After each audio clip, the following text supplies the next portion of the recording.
It started when I was only 10. They gave me drugs. I loved them then. Hello, and welcome to this month's Story of the Song, which is A Dark Horse Damned, written in 2007 and released on my album Dark Dog Days in 2011. I'm not sure how many people realise or notice that the title, A Dark Horse Damned, is in fact an acronym for ADHD. And that is in fact what the song refers to. In 2007, I'd been raising my son, who is Asperger's and ADHD, for 10 years at that time. And so I'd come into very close contact with someone who had all the, I won't call them symptoms, all the behavioural quirks of someone with ADHD. And it was then that I really started to notice how much I already understood about his behaviour that I could see in my own. So I had begun to suspect that perhaps I was also an ADHD person. Okay, nowadays everybody and his brother and sister and aunt and uncle is talking about or claiming to suffer from, if that's the right word, and I don't think it is, ADHD. It's a very hot topic now. Being born in the 50s and going to school in the late 50s and 60s, ADHD, as far as I'm aware, was completely not spoken about. I don't even know if it was a recognised condition at that time. Certainly it was never used in any form of diagnosis of behavioural problems that children might have had at that time. So in 2007, when I wrote this song, I was already beginning to think that there were a lot of the attributes. I'll call them symptoms, but it's not an illness, so they shouldn't really be called symptoms. But I had a lot of the behavioural issues that, as I was learning, that ADHD brought. But it was only a few years ago here in France, about 3 years ago, I think, that I decided to actually find out for sure if I suffered. Again, we are taught that this is, or we are told that this is a disability. It's not. It's a neurodiversity. That's its correct term. Anyway, I wanted to find out for sure if I was ADHD or not. So I went through a whole series of quite complex tests, interviews and diagnoses. And sure enough, it was confirmed that I had ADHD. Interestingly, the graph or the chart, they give you a big report, but the most outstanding part of it is a graphic illustration of the areas in your life where you struggle compared to people who are neurotypical. And the way the chart is configured is that the top half of the picture is red and the bottom half is blue. And all the areas in which most neurotypical people behave in a certain way and don't struggle with certain issues, those would be in blue. And all the areas where you struggle with the same issues that neurotypical people don't struggle with would be in the red. And I was absolutely shocked to see how much was in the red. Okay. So what did I think about that? Okay, the song, we'll talk about the song in a moment, but the thing that struck me was, and this is very interesting because since then I've done a lot of research into ADHD and especially into ADHD diagnosed late in adults. So for me, of course, it's being diagnosed extremely late in adults. I think I was 70 when I got my diagnosis. So it's a very interesting realization, I suppose, because no matter what you thought about your behavioral choices in life, the way that you have chosen to,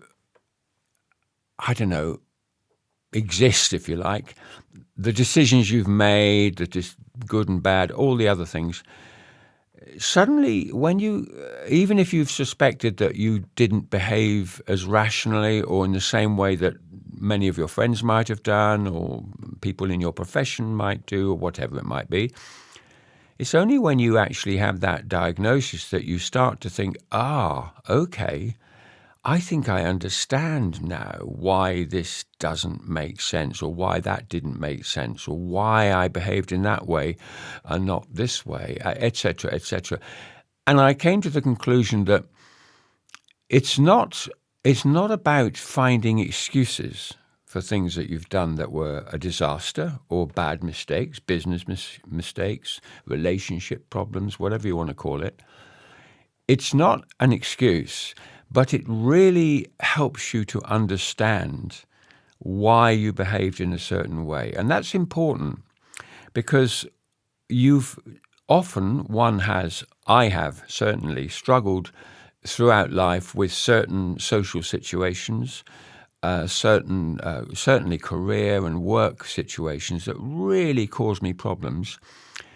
And when you find out that on this chart, you look at this chart and the different behavioural areas that you exhibit difficulty in those areas, it all starts to make sense. You realise that you weren't behaving atrociously, or you weren't overreacting, as often is the case. People would think that you were overreacting to a situation, or you weren't abandoning some project because it was a bad project, or you weren't not completing that assignment, that essay, that examination. And of course, if you're a creative person, you're constantly working on projects. I can't tell you the number of songs I've got that are unfinished. I can't tell you how difficult it is sometimes to finish a song. Okay, I'm sure loads of people are going to say, oh, well, that's not ADHD. Lots of people struggle to finish things. Yes, I know, that's true. And I'm not going to get into a debate about things that everybody does versus things that ADHD people do far more frequently, if not all the time.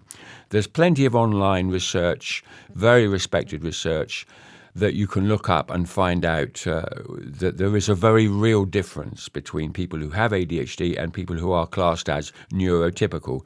And again, I'm not going to defend neurotypical as being typical.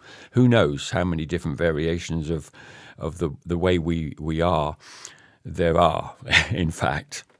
But once you have this diagnosis, you can look back at things that were a disaster, or that didn't go as they should have done, or the things that you didn't achieve that you thought you could achieve, and more importantly, the things that you're trying to achieve now and are struggling with, despite everything telling you that you should do this.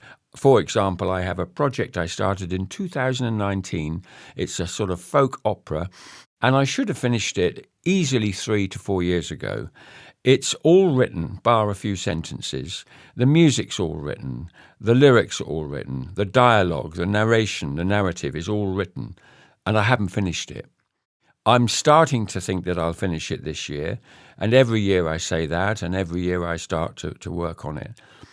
Okay, there's a million reasons people don't finish projects, but there's something that stops us finishing things, even when you know that they're really worthwhile. And I know this is a great piece of work. Okay, I can say that. Why? How can I say that? Well, I've written a lot of songs, and I'm very proud of a lot of the songs I've written, and people tell me they love my songs. Not everybody, of course, and I'm not world famous with my songs. That's not the point.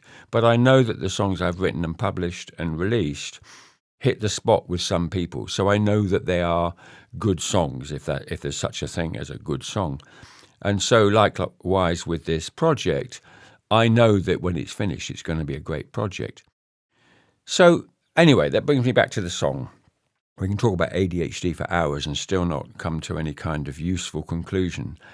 If you are a skeptic about ADHD, okay, I understand that, but I would encourage you, because there are people in your life who will suffer from ADHD, and I'm going to use the word suffer there, because it sometimes is a great disadvantage, and it is really not as simple as most people's idea of what ADHD means. So to the song.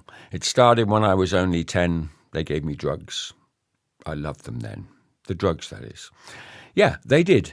I was a nervous child. as you call them nowadays, or as we were called then, a nervous, skittish child who couldn't sit still, a fidget, always causing trouble in the classroom, always joking about, can't settle down to his work. Very intelligent, but just can't get to finish things. And it got to the point where my behaviour was so erratic that they decided to medicate me at the age of 10. It might have been 11, I can't remember. 11 didn't rhyme in the song probably. But anyway, you get the idea. So they put me on, I think it was Librium. And I used to joke, Librium at 11. That was my thing. I think it was Librium. It might have been lithium. I don't know the difference between the two. But it was something that was pretty potent because after a few months, I decided, or they decided, I don't know, that it didn't seem to make much difference, and they took me off it.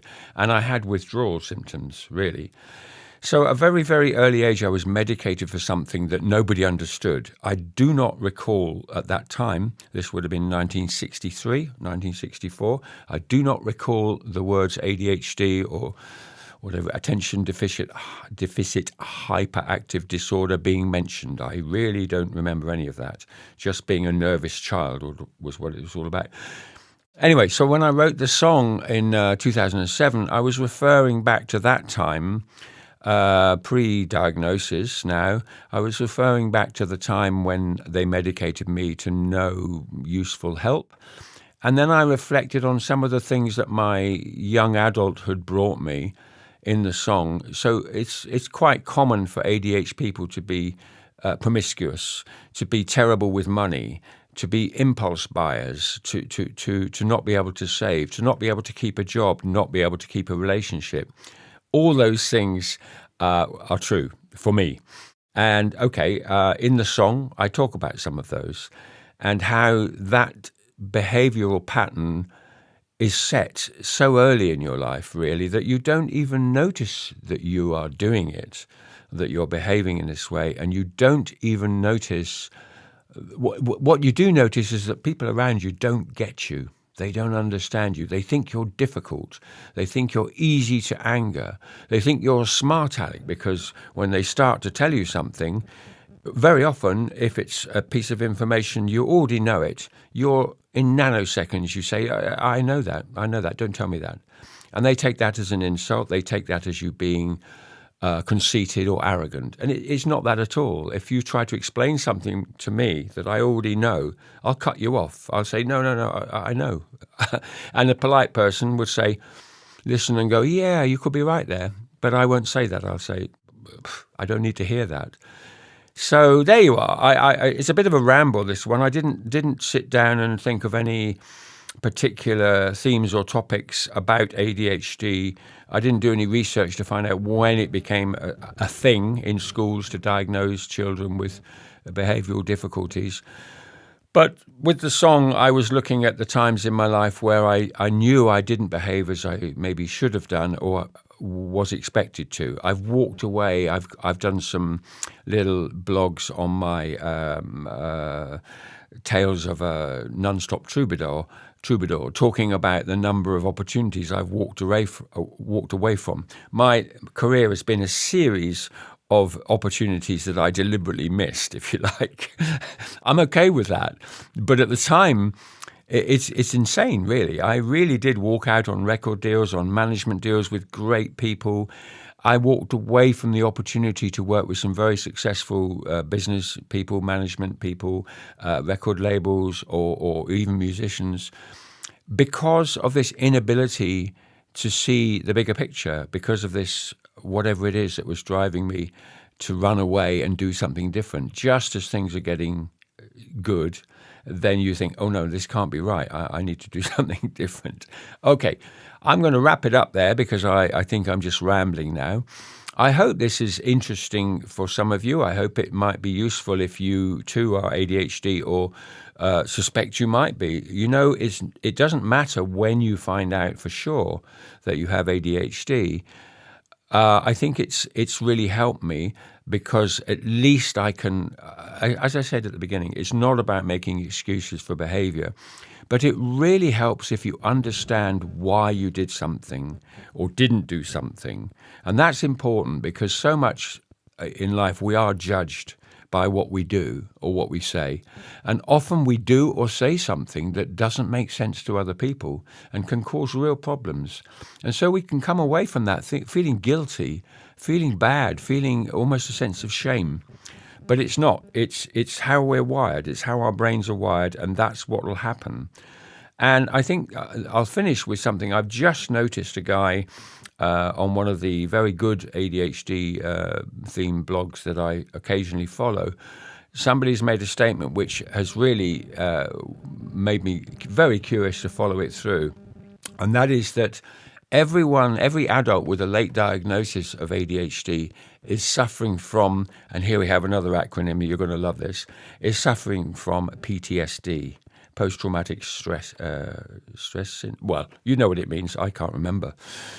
And that shook me. I thought, well, that's a bit much, isn't it? But then I stopped and I thought, he could be right, because we suddenly become aware that there's a reason for everything that we did and said that didn't quite fit. And maybe that's a shock. Maybe that is because if you've lived your life for 60 years or more, without the knowledge of why, and you suddenly find out why, that is actually quite a shock to the system. I'm going to investigate that further. I'm not sure whether I agree with it, but I certainly think that getting a late diagnosis has an effect on you and does make you suddenly alert and awake to certain things. And so it's quite possible that he's right and that there is some kind of post-traumatic syndrome where you suddenly realize, wow, I had 50 or 60 years of this. At least I get it now. And I can actually see myself disappearing into those rabbit holes sometimes, falling apart in certain confrontations or reacting in a certain way. Even now, I can see my ADHD behavior surfacing, where before I didn't question it, I just did it. That's how I am, But now I can sometimes see myself reacting to the close friends or family or work situations. And as soon as I start to disappear down that rather curious hole of unknown, I can stop myself. Well, perhaps I can't stop myself, but I can come out of it quicker. I can stand back from it quicker and say, hang on a second, maybe I overreacted there. So it started when I was only 10. They gave me drugs. I loved them then. I don't love them anymore, but I'm glad I know what I know. Thanks for listening.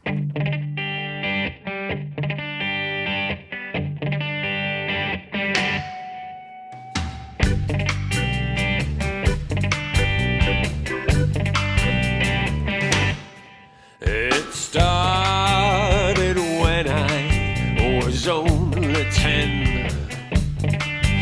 They gave me drugs, and I loved them then.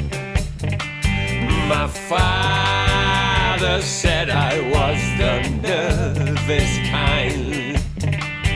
I took their pills to slow my mind. The damage done would last a lifetime. The bright times disappeared into a sea of foggy second best, one step behind all the rest. Is it time to free my mind from chains that held me back from all I could be? Is a light about to shine on me?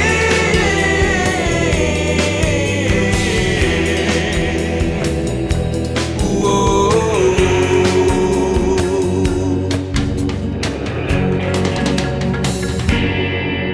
My life corrupted at an early age. I blame myself. Oh, I built that cage. Should let me down a path of no return.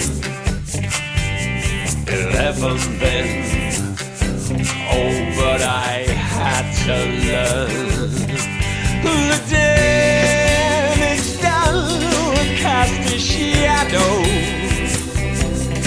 How could I know tenderness? The shameless joy of boyhood lust fulfilled. I won the prize, oh, but I lost my will. Is it time to free my mind from chains that held me back from all I could be? Is the light about to shine on me?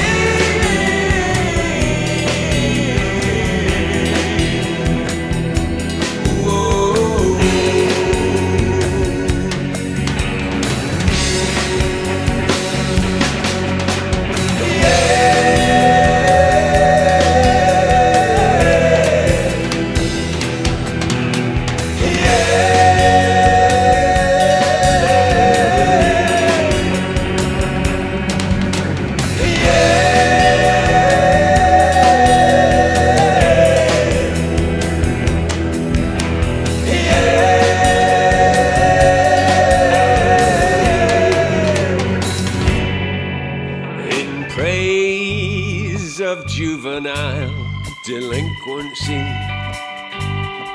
a refuge for ADHD, and I can never live my life as planned, so long as I'm a dark horse damned. The damage done can't last a lifetime.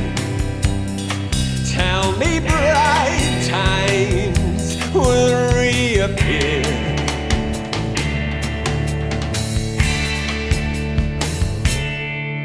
It started when I was only 10.